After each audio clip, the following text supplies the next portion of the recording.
Hey everybody, I'm Ben Schmidt and I'm a GI fellow in my second year of fellowship, and I wanted to talk to you about a call night that I had last week. I meant to do another kind of night in the life video where I kind of check in as I'm getting calls, but I was too tired and I got too busy, so we're going to do this after the fact. But I'm going to walk through each page that I got while I was on call. For those of you that aren't familiar with call, what that means is starting at 5 p.m., I became in charge of all the calls that were coming in from our hospital for the GI service. That would mean general GI patients with GI bleeds, that would mean liver patients, and that would mean patients with pancreaticobiliary issues as well. That's pancreas, bile duct, gallbladder, those sorts of things. During the day, those calls are handled by a lot of different fellows. But at night, one fellow, in this case me, is on call to handle all of those issues. The good news is usually most things can wait until the next day, but sometimes there are emergent things that require me to go in overnight and address. So what I'm going to do with this video is I'm going to literally tell you what each page that I got was, how I dealt with it, and what happened next. You'll see very quickly that the amount of work for a given page can vary tremendously. And before anyone gets concerned, I'm making slight changes to the details or speaking ambiguously enough that there's not going to be any HIPAA violations or anything like that. These are all going to be cases that are primarily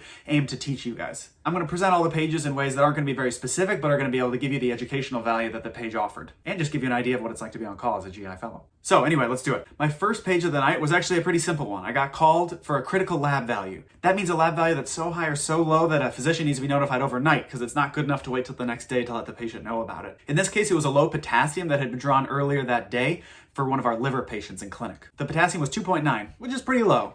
Not low enough that you need to go to the hospital necessarily, but pretty low. That patient was on diuretics, which are water pills that can sometimes make your potassium go low or high, depending on which one you're on. In the short term, I simply prescribed them some potassium pills that they could go to the pharmacy, pick up and take and boost up their potassium levels. And in the future, what we'll do is change the dosage of the diuretics that they're on to hopefully keep their potassium at a little bit of a better level. But they may need potassium supplementation long term. Page number 2 was an interesting one. It was a patient who was hoping for a medicine to relax them before they got an MRI the next day. They explained they have intense claustrophobia and that their provider, their liver doctor, normally prescribes a medicine called a benzodiazepine to make them a little bit more relaxed so they can tolerate the MRI because it's a little bit claustrophobic and it takes a little bit of time. I saw on the chart that there was a note that the provider had intended to do this, so I simply put in an order for one pill.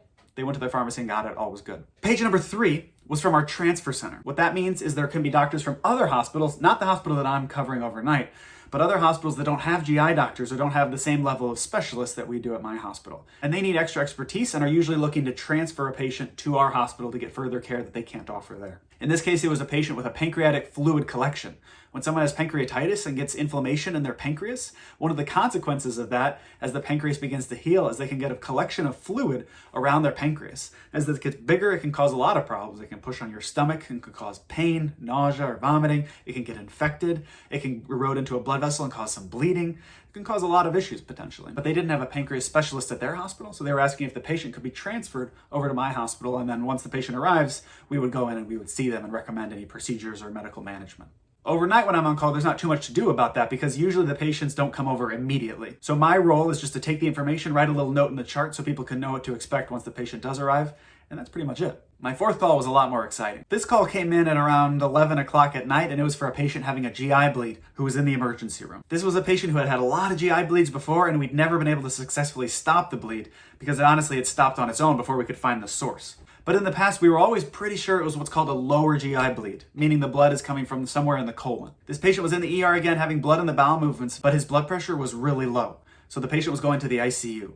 Usually if I get called for a patient going to the ICU for a GI bleed, it usually means I have to go in and see the patient overnight. So that's exactly what I did. I went in and I saw the patient trying to decide if we were going to need to do a procedure in the middle of the night. The challenge with that is in order to do a colonoscopy quickly, you really need the colon to be clear, meaning prepped. And obviously this man didn't have a prepped colon, he had just come in. So it's really hard to do a colonoscopy immediately because we need the people to drink the prep to be able to clear out their colon so that we can see and find the source of the bleeding. That's especially hard to do when you're having so much bleeding that your blood pressure is starting to drop. In some cases, what we can do is what's called a rapid colon prep, where we put a tube down their nose that goes into their stomach, and we actually put the prep down that tube so that we can put it into their body a lot quicker than they would normally be able to drink it, especially if they're confused from being hypotensive, having a low blood pressure. But in this case, that's not what we did first. I recommended that they get a special type of CT scan to see if we can find out where the bleeding is coming from in the colon, or somewhere else if it's not actually in the colon like we hypothesized. Very often these scans don't show much because a lot of times the bleeding is too slow to show up on the scan, or the bleeding actually stops on its own before the scan can find it. But this was a rare exception because on the scan that they got, they were able to see that there was bleeding in the transverse colon, which is kind of like the middle of the colon. But again, the patient didn't have a prepped colon, so there wouldn't be much use in doing a colonoscopy to try to see, because there would be a lot of poop in the way and we wouldn't be able to see the bleeding. Luckily, what you can do instead is have an interventional radiologist go in through the blood vessels and embolize, block off that blood vessel that's bleeding into the colon and causing the GI bleed. And that's exactly what they were able to do overnight. It's amazing what they can do. So honestly, I didn't have too much of an involvement in that case other than recommending they get the CT scan in the ER. But it was a great outcome for the patient, so that's good. Then I was able to get some sleep.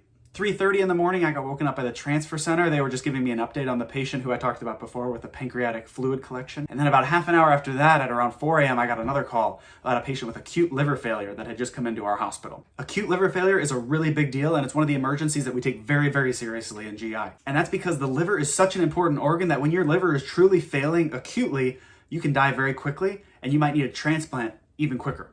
And if liver failure is truly severe enough, the only treatment is really going to be a liver transplant. Liver transplant, as you might imagine, isn't a treatment you can just do with the snap of a finger. You need a lot of things kind of in place. You need a lot of treatments, a lot of evaluations to be done. So that's why we don't waste any time when we think someone's in acute liver failure. We need to go in, we need to evaluate them immediately. Acute liver failure is defined by rapid increase of liver enzymes, confusion, also called altered mental status, and an elevated INR, which is something that measures how well your blood is able to clot. Your liver makes the proteins that helps your blood clot. So if your liver is failing, not working at all, it's not going to be making those proteins, and it's going to make your blood really, really thin. It can be dangerous for a lot of reasons. So my job was to go in, see this patient, try to figure out what was going on, figure out what needed to be done immediately, and whether she was potentially a transplant candidate. Without going into too much detail, unfortunately, based on some details about her history, she was not a transplant candidate, but that doesn't mean we don't treat her. It just means that she's not able to get a liver transplant. So we started giving her medicines, monitoring her very closely, and getting her prepared with other tests to keep her as safe as possible. This took a little bit of time, so by the time I was all finished up with that, I kind of had to go straight to my day job, so to speak, and start the day shift, so that was a little bit tiring. But the good news is that liver patient was improving the next day. So that was it. That was my call night. A pretty busy one, but a pretty interesting one. Let me know if you like the video in the comments and if there's any other type of similar videos that you'd like to see in the future. Thanks so much, and see you later.